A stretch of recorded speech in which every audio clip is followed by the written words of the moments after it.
Hi, I'm Romil. Learn with me and grow together. Hi friends, let's start today's story. Title is You Will Always Have a Positive Outlook.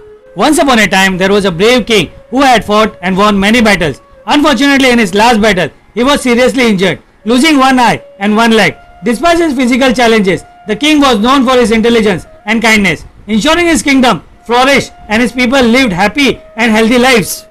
Once as a king walked through the hallway of his palace, he admired the portrait of his ancestors, each showing their courage and beauty. He anticipated a day when his children would stroll through this same hallway, remembering their lineage through these paintings. However, the king felt uncertain about how his own portrait would turn out.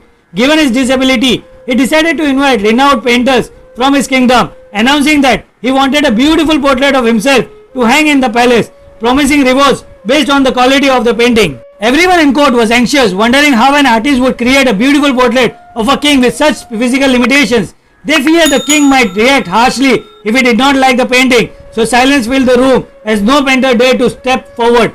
Finally, one brave painter stood up and said, "My lord, I will create a portrait." The crowd inhaled, anticipating the worst for the painter. The artist asked for a week to complete his work, and the king agreed eagerly. The day finally arrived for the painter to unveil his creations, and the court was packed with curious onlookers. To everyone's surprise, when the painter revealed the portrait, they were left in surprise.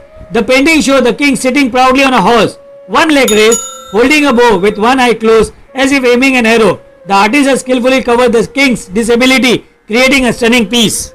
The king was overjoyed, praising the painter for his creativity. He honored the artist in front of the entire assembly and rewarded him generously. This story reminds us that while we often focus on the flaws of others, it's essential to recognize their strength too.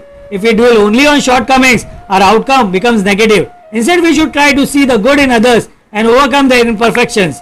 By adopting a positive perspective, even in difficult situations, we can become more optimistic and tackle our challenges effectively. Thank you for watching. Do not forget to subscribe.